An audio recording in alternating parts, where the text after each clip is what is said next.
आदरणीय मेरे प्रिय दोस्तों और भक्तों, एक ही परमात्मा के विविध रूप और ब्रह्मा जी की आयु तथा सृष्टि का संक्षिप्त वर्णन, यह सूक्ष्म वृत्तांत आपको श्री मार्कंडे पुराण से सुना रहा हूँ।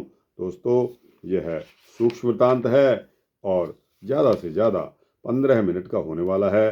क्यों कि इसमें बहुत कुछ आपको सुनने को मिलेगा। पहली बात है कि एक ही परमात्मा के विविध रूप कौन से हैं, और उसके पश्चात ब्रह्मा जी की आयु और सृष्टि का संक्षिप्त वर्णन। तो दोस्तों, उम्मीद करता हूँ कि आप बने रहेंगे इस वृत्तांत के अंत तक मेरे साथ। तो आइए इस वृत्तांत को शुरू करने की इजाजत दीजिए। मेरे दोस्तों और भक्तों, क्रौष्टकी ने कहा कि हे भगवान, आपने ब्रह्मांड की उत्पत्ति का यथावत वर्णन किया तथा महात्मा ब्रह्मा जी के प्रादुर्भाव की बात भी बताई। हे भृगुनंदन, अब मैं आपसे यह सुनना चाहता हूँ कि प्रलय के अंत में जबकि आपका उपसंहार हो जाता है और प्राणियों की सृष्टि नहीं हुई होती, क्या शेष रहता है या कुछ रहता भी है या नहीं रहता।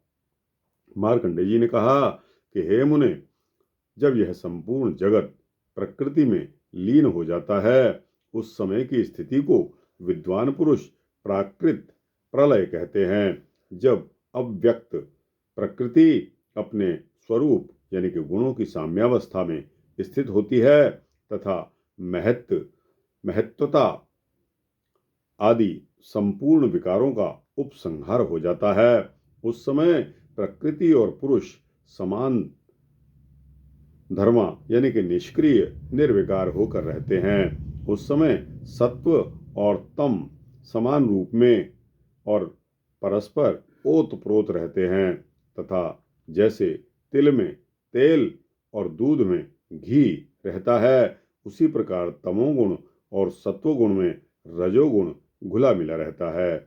जब परमेश्वर की योग दृष्टि से प्रकृति में क्षोभ होता है, तब महान अंड के भीतर से ब्रह्मा जी प्रकट होते हैं। यह बात तुम्हें बतलाई गई है। यद्यपि ब्रह्मा जी संपूर्ण जगत की उत्पत्ति के स्थान और निर्गुण हैं, तथापि रजोगुण का उपभोग करते हुए सृष्टि में प्रवृत्त होते हैं और ब्रह्मा के कर्तव्य का पालन करते हैं। फिर परमेश्वर सत्वगुण के उत्कर्ष से युक्त हो श्री विष्णु का स्वरूप धारण करके धर्म पूर्वक प्रजा का पालन करते हैं। फिर तमोगुण की अधिकता से युक्त होकर रुद्र रूप धारण करके संपूर्ण जगत का संहार करते और निश्चिंत सोते हैं। इस प्रकार सृष्टि पालन और संहार करते इन तीनों कालों में तीन गुणों से युक्त होकर भी वे परमेश्वर वास्तव में निर्गुण ही हैं। जैसे कृषक पहले बीज को बोता है, फिर उसके पश्चात पौधे की रक्षा करता है और अंत में खेती पक जाने पर उसे काट लेता है, उसी प्रकार एक ही परमेश्वर भिन्न भिन्न कार्यों के अनुसार ब्रह्मा विष्णु तथा रुद्र नाम धारण करते हैं। ब्रह्मा होकर संसार की सृष्टि करते हैं और रुद्र होकर उसका संहार करते हैं तथा विष्णु रूप में इन दोनों कार्यों से उदासीन रहकर सभी का पालन करते हैं। रजोगुण प्रधान ब्रह्मा, तमोगुण प्रधान रुद्र और सत्व प्रधान विश्वपालक विष्णु जी हैं। ये तीन ही देवता हैं और ये तीन ही गुण हैं। ये परस्पर एक दूसरे के आश्रित और एक दूसरे से मिले रहते हैं। इनमें एक कण का भी वियोग नहीं होता। ये एक दूसरे का कभी त्याग नहीं करते। इस प्रकार जगत के आदि कारण देवादिदेव चतुर्भुज ब्रह्मा जी रजोगुण का आश्रय लेकर सृष्टि के कार्य में संलग्न रहते हैं। उनकी आयु अपने ही मन से 100 वर्षों की होती है। उसका परिणाम बतलाता हूँ, सुनिए। 15 निमेषों की एक काष्ठा होती है, 30 काष्ठाओं की एक कला होती है और 30 कलाओं का एक मुहूर्त होता है तथा 30 मुहूर्तों का एक दिन एक रात होते हैं। जब मनुष्यों के दिन रात का मान है 30 दिन रात व्यतीत होने पर 2 पक्ष या 1 मास पूर्ण होता है। 6 मासों का 1 अयन और 2 अयनों का 1 वर्ष कहलाता है। अयनों का नाम क्रमशः दक्षिणायन और उत्तरायण है। इस प्रकार मनुष्यों का 1 वर्ष देवताओं का 1 दिन रात है। उसमें दिन तो उत्तरायण और रात दक्षिणायन है। देवताओं के 12,000 वर्षों की एक चतुर्युगी होती है, जिसे सत्ययुग, त्रेता आदि कहते हैं। अब इसका विभाग सुन लीजिए। 4,000 दिव्य वर्षों का सत्ययुग होता है। 400 दिव्य वर्षों की उसकी संध्या यानी और उतने ही वर्षों का संध्यांश होता है। 3,000 दिव्य वर्षों का त्रेता युग है। उसकी संध्या और संध्यांश का समय 300 दिव्य वर्षों का है। 2,000 दिव्य वर्षों का द्वापर होता है और 200 दिव्य वर्ष उसकी संध्या तथा संध्यांश के होते हैं। हे द्विजश्रेष्ठ, 1,000 दिव्य वर्षों का कलयुग होता है और 100 दिव्य वर्ष उसकी संध्या एवं संध्यांश के बताए गए हैं। इस प्रकार विद्वानों ने 12,000 दिव्य वर्षों का एक चतुर्युग बताया है। 1,000 चतुर्युग बीतने पर ब्रह्मा का 1 दिन होता है। हे ब्रह्मन, ब्रह्मा जी के 1 दिन की बारी से 14 मनु होते हैं। देवता, सप्तर्षि, इंद्र, मनु और मनुपुत्र ये सब लोग एक ही साथ उत्पन्न होते हैं और एक ही साथ इनका संहार भी होता है।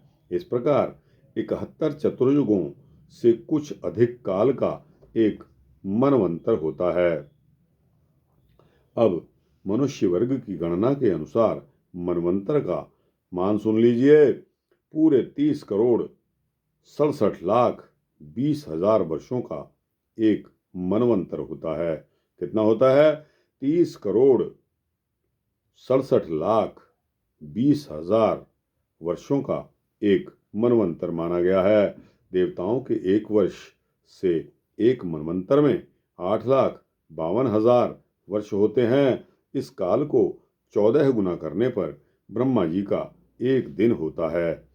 इसके अंत में विद्वानों ने नैमित्तिक प्रलय का होना बतलाया है। उसमें भूलोक, भुवरलोक और स्वलोक जल कर नष्ट हो जाते हैं।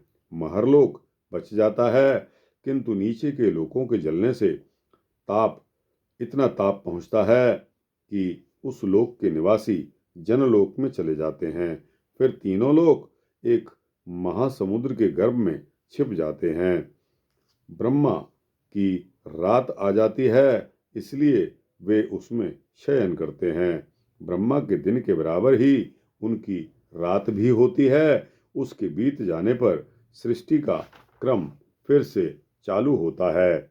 इस प्रकार क्रमशः ब्रह्मा जी का 1 वर्ष बीतता है और पूरे 100 वर्ष तक उनका जीवन रहता है। उसके 100 वर्ष को एक पर कहते हैं।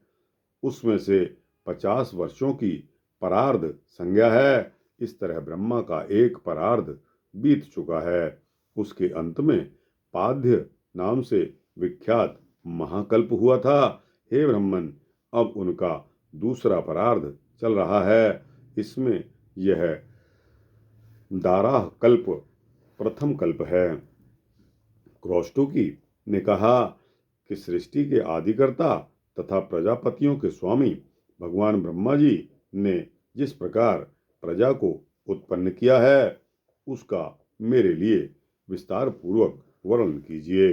तब मार्कंडेय जी ने कहा कि हे ब्राह्मण, पाद्य कल्प के अंत में जो प्रलय हुआ था, उसके बाद रात्रि बीतने पर जब सत्व गुण के उत्कर्ष से युक्त श्री विष्णु स्वरूप ब्रह्मा जी सोकर उठे, उस समय उन्होंने संसार को शून्य देखा। जगत की उत्पत्ति और संहार करने वाले ब्रह्म स्वरूप भगवान नारायण के विषय में विद्वान पुरुष यह कहा करते हैं कि जल नर से प्रकट हुआ है, इसलिए वह नार कहलाता है। भगवान उसमें सोते हैं, भगवान का वह अयन है, इसलिए वे नारायण कहे गए हैं। एक बार फिर सुनिए। जल नर से प्रकट हुआ है, इसलिए वह नार कहलाता है। भगवान उसमें सोते हैं, भगवान का वो अयन है, इसलिए वे नारायण कहे गए हैं। जागने के पश्चात उन्होंने पृथ्वी को जल के भीतर डूबी हुई जानकर उसे निकालने की इच्छा से वाराह रूप धारण किया। उनका यह स्वरूप देवमय, यज्ञमय एवं दिव्य था।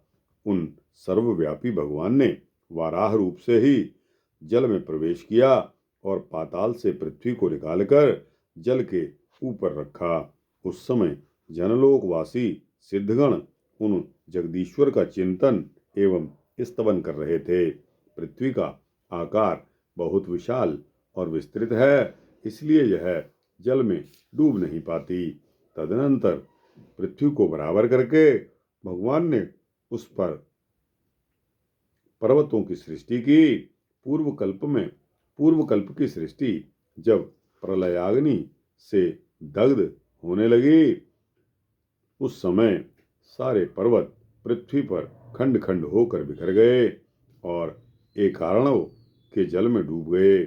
फिर वायु के द्वारा वहां बहुत सा जल एकत्र हो गया। उस जल से भीगकर और प्रवाह में बहकर जो पर्वत जहां लग गए, वे वहीं अचल रूप से स्थित हो गए। क्रोष्टुकी ने कहा कि हे ब्राह्मण, आपने थोड़े में ही सृष्टि का भली भांति वर्णन सुना दिया है। अब मुझे देवता आदि की उत्पत्ति का वृतांत विस्तार के साथ बतलाइए। मार्कंडेय जी बोलते हैं कि हे ब्राह्मण, ब्रह्मा जी ने जब सृष्टि रखने का विचार किया, तब पहले उनसे मानस पुत्र उत्पन्न हुए। तदनंतर देवता, असुर, पितर और मनुष्य, इन चारों को उत्पन्न करने की इच्छा से उन्होंने जल में अपने को योग युक्त किया। योगास्थ होने पर ब्रह्मा जी के कटि प्रदेश से पहले असुरों की उत्पत्ति हुई। तब उन्होंने अपने उस तमोगुणी शरीर को त्याग दिया। त्यागने पर वह शरीर रात्रि के रूप में परिणित हो गया। फिर दूसरा शरीर धारण करके जब प्रजापति ने सृष्टि का विचार किया, उन्हें प्रसन्नता हुई। उस अवस्था में उनके मुख से सत्व गुण के उत्कर्ष के युक्त देवता उत्पन्न हुए। फिर भगवान ब्रह्मा ने उस शरीर को भी त्याग दिया। त्यागने पर वह सत्व प्रायः दिन के रूप में परिणित हो गया। तदनंतर पुनः सत्वगुणी शरीर को ही धारण किया। उस समय उन्होंने अपने को सबका पिता माना, इसलिए उनसे पितरों की उत्पत्ति हुई। पितरों की सृष्टि के पश्चात ब्रह्मा जी ने वह शरीर भी छोड़ दिया। वह छोड़ा हुआ शरीर संध्या काल के रूप में परिणित हुआ, जो दिन और रात के मध्य में होता है। तत्पश्चात भगवान ब्रह्मा ने रजोगुण की अधिकता से युक्त दूसरा शरीर धारण किया। उससे मनुष्यों की उत्पत्ति हुई। मनुष्यों की सृष्टि के पश्चात उस शरीर को भी त्याग दिया। वह शरीर ज्योत्सना काल के रूप में परिणित हुआ, जो रात और दिन के प्रारंभ में हुआ करता है। इस प्रकार ये रात दिन संध्या और ज्योत्सना काल देवाधिदेव भगवान ब्रह्मा के शरीर हैं। ब्रह्मा जी ने अपने प्रथम मुख से गायत्री छंद, ऋग्वेद, त्रिवृत्त, रथंतर, साम तथा अग्निष्टोम यज्ञ को उत्पन्न किया। दक्षिण मुख से यजुर्वेद, त्रिष्टुम छंद, पंचदश स्तोम तथा बृहत्साम की सृष्टि की। पश्चिम मुख से सामवेद, जगती छंदर, पंचदश, स्तोम, वैरूप, साम तथा अतिरात्र यज्ञ का निर्माण किया और उत्तर मुख से 21वां अथर्व आप्तोर्याम यज्ञ, अनुष्टुप छंद तथा बैराज साम को प्रकट किया। उन्होंने कल्प के आदि में बिजली, वज्र, मेघ, लाल, इंद्रधनुष और पक्षियों की सृष्टि की तथा उसमें शरीर से छोटे बड़े अनेक प्राणी उत्पन्न हुए। पूर्व काल में देवता, असुर, पितर और मनुष्य इन चारों की सृष्टि करने के पश्चात उन्होंने अन्य स्थावर जंगम प्राणियों को उत्पन्न किया। यक्ष, पिशाच, गंधर्व, अप्सरा, नर, किन्नर, राक्षस, पशु, पक्षी, मृग, सर्प आदि जंगम तथा स्थावर भूतों की सृष्टि की, जिनमें से जिनके पूर्व कल्प में जैसे कर्म थे वैसे ही कर्म वे पुनः पुनः नूतन सृष्टि से प्राप्त करते हैं। हिंसा, अहिंसा, मृदुता, क्रूरता, धर्म अधर्म तथा सत्य असत्य को वे पूर्व जन्म की भावना के अनुसार ही प्राप्त करते हैं और उस भावना के अनुकूल वस्तु ही उन्हें रुचिकर जान पड़ती है। इंद्रियों के विषयों, भूतों तथा शरीरों में स्वयं ब्रह्मा जी ने ही नानत्व का विधान किया है। उन्हें अनेक रूपों में उत्पन्न किया है। देवता आदि भूतों के नाम और रूप तथा कार्यों के विस्तार का उन्होंने वेद के शब्दों से ही प्रतिपादन किया है। ऋषियों के नाम भी वेदों से ही निश्चित किए गए हैं।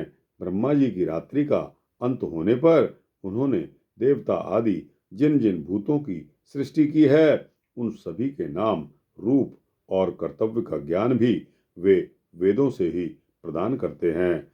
जिस ऋतु में जिस प्रकार के अनेकों चिन्ह देखे जाते हैं, युग आदि में सृष्टि होने पर वे सभी वैसे ही दृष्टिगोचर होते हैं। रात्रि के अंत में जागे हुए अव्यक्त जन्मा ब्रह्मा की सृष्टि प्रत्येक कल्प में ऐसी ही होती है। तो दोस्तों, यह वृत्तांत यहाँ समाप्त होता है। आपको कैसा लगा? अच्छा लगा हो तो इसको लाइक और शेयर करते हुए अपने दोस्तों, भक्तों, मित्रों, जिज्ञासुओं तक अवश्य पहुंचाना।